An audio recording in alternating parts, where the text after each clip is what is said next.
مساء الخير.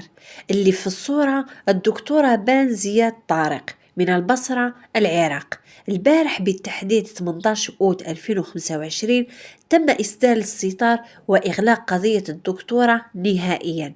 هل هو قتل أو إنهاء حياتها؟ البيان الرسمي من إدارة صحة البصرة بموافقة رئيس الوزراء العراقي محمد الشياع السوداني على القناة الأولى العراقية. أولا راح نحكي لكم كل شيء جاي في هذا البيان، ومن بعد ندخلوا في التفاصيل والتحقيقات ونشرح لكم قصتها إذا ماشي متابع قصة الدكتورة بان الله يرحمها وإن إليه راجعون، اللي ولات قضيتها قضية رأي عام في العراق والوطن العربي وحتى الصحافة العالمية، وهدرت على قضية الدكتورة بان. جاء في هذا البيان أولا أن الدكتورة بان ما كانتش المشرفة على السلامة العقلية والنفسية للمتهم درغام التميمي بقتل الدكتورة سارة العبودي. يعني هذه القضية راح نحيوها من جميع الاحتمالات أنه على جلها الدكتورة بان تم قتلها. أولا الجميع التفاصيل اللي راح نحكيها لكم ما تدخلش العقل، وحتى ولا واحد يقدر يتخيل هذه التفاصيل. أولا العائلة تاعها اللي سمحوا فيها وما جابوش حق بنتهم، أو الثاني العدالة القضائية في العراق اللي ما دارتش مجهود ودارت وغلقت لهذا الملف تاع هذه القضية على أنه أنهاء حياتها ما بين قوسين. هذيك الكلمة ما نقدرش نقولها. المهم إذا عندها حق الدكتورة بان في السقف عند ربي سبحانه راح تجيبه عند الله تلتقي الخصوم. الدكتورة بان زياد طارق 33 سنة، متخرجة من جامعة البصرة سنة 2015، وتخصصت في طب الأمراض النفسية والعصبية. خدمت في مستشفى البصرة الحكومي، وبعد الخبرة في القطاع العام بان فتحت عيادتها الخاصة اختصاص الأمراض النفسية والعصبية والإدمان، وكان حلمها بأنها تكمل التخصص ديالها في بريطانيا. دخلت الدكتورة بان في مجال السوشيال ميديا وبدأت تحط فيديوهات توعوية ونصائح، وأغلب اللي يتبعوها كانوا مدمنين أو مرضى أو حتى يعاونوا يحكوا لها مشاكلهم الخاصة.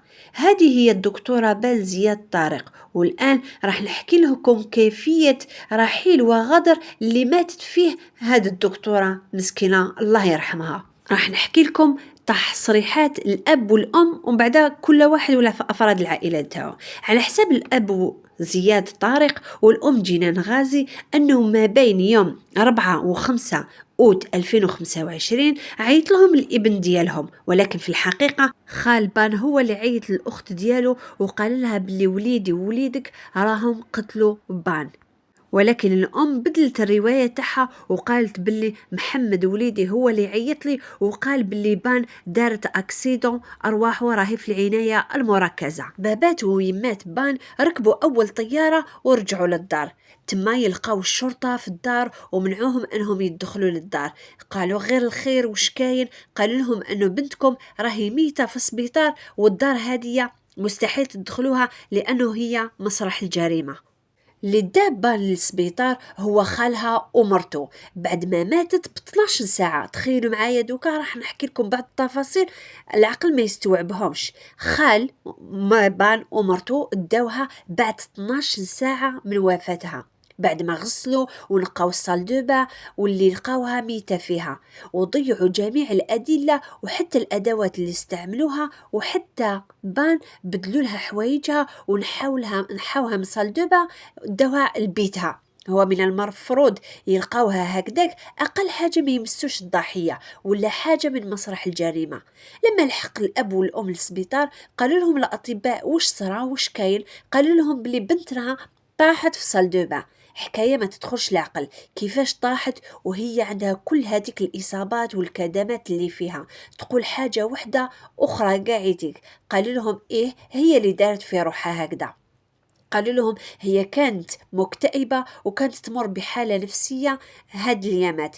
إدارة المستشفى تعرف بان مليح، قالوا لهم ما تجوش الهدرة عليا هادية، مستحيل اللي كانت تداوي في الحالات النفسية تولي هي في حالة نفسية. هنايا عرفوا باللي بان هي الأطباء اللي كانوا في المستشفى كانوا يعرفوا بان باللي فرفوشة وتحب تضحك وتقصر، وكانت ناوية تكمل قرايتها في الخارج.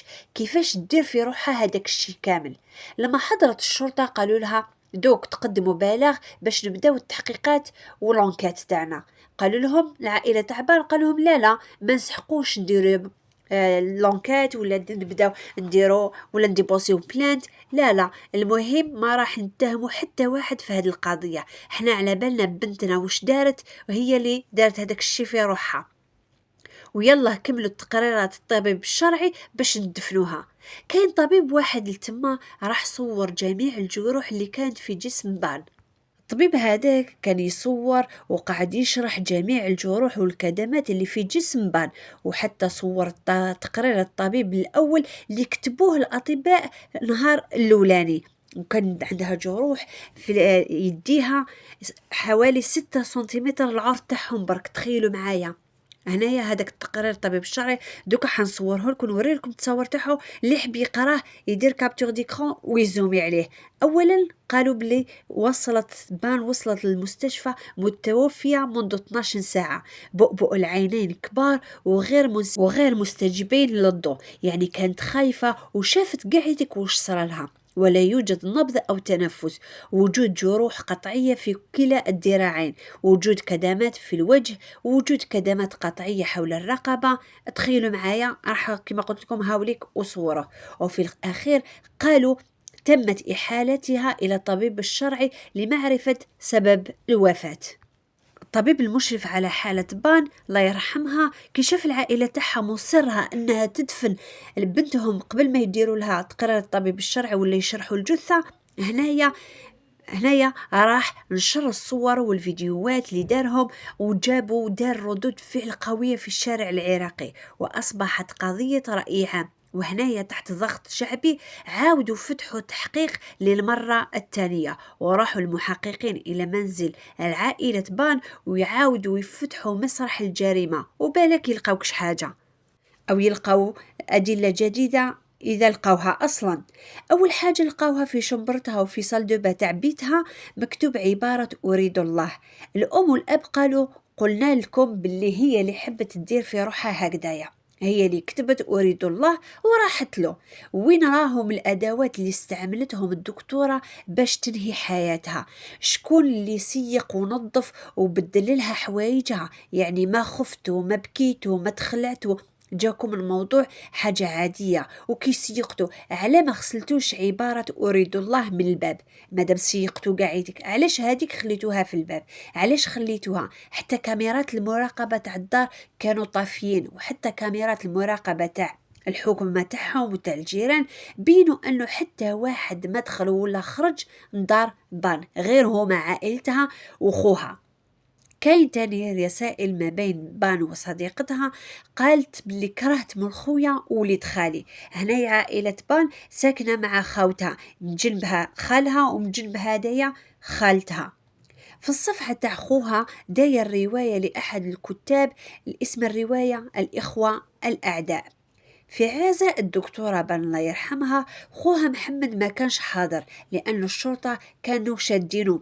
المرة الأولى كي شدوه العائلة دفعت كفالة وخرجته، ولما القضية ولات قضية رأي عام عاودت الشرطة شدوه، ووليد خاله هرب خارج العراق هرب. أما بالنسبة ليماها قالت أنه الخدمة تاع بنتها أثرت عليها نفسيا. خوف أم بان على وليدها محمد أكثر من حزنها على رحيل بنتها بان. وحتى الأب كان يقول واش قالت مرته بنتي نفسيتها مكتئبة ودارت هاد الشي في روحها لأنه عندها فقر دم.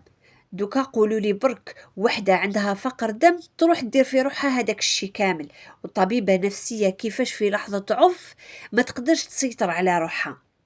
أما خالها قال باللي بان بنت أختي كانت شاربة دواء باش لما تدير هداك الشي في روحها ما تحش بالوجع، يعني كانت شاربة حاجة. في 12 أوت 2025 النائب عدي عواد الحسيني خرج ببيان وكذب جميع أفراد العائلة وقال العكس تماما، وإلى يومنا هذا ما لقوش أداة الجريمة ولا عن السبب اللي خلاهم يتنقلوها من بلاصتها، وما استناوش الشرطة حتى تجي وتدير التحقيق ديالها. النائب عدي عواد قال على كلمة أريد الله كل حرف عرض حوالي 3 سنتيمتر. تخيلوا معايا شحال من حرف وشحال من كمية الدم اللي لازم، وتخيلوا معايا هي تاني يديها راهم مفتوحين، واي واحد في بلاصتها يقعد يشد 2 دقائق ولا 3 دقائق بالكثير ويكون عايش، يعني ما يقدرش يعيش فوق هذاك الشيء. لما وليد خالها ما دار والو، علاش هرب؟ راح نحط لكم التقرير النهائي للطبيب الشرعي اللي يقول باللي الدكتورة بان انهت حياتها بيدها، ولكن مع كل هذا الحق الدكتورة بان راح، لانه اولا عائلتها اللي لازم تدافع عليها قبل البراني، وحتى للاسف الشديد حق الدكتورة بان زياد راح في الدنيا، ولكن عند الله تلتقي الخصوم، وحقها لما تم راح يرجع لها. الوطن والعالم كله يترحم على الدكتورة بان، ربي يرحمها وإنا إليه راجعون، وربي يجعل مثواها الجنة. راحت وداروا لها ومسحوا الموس فيها وقالوا بلي أنهت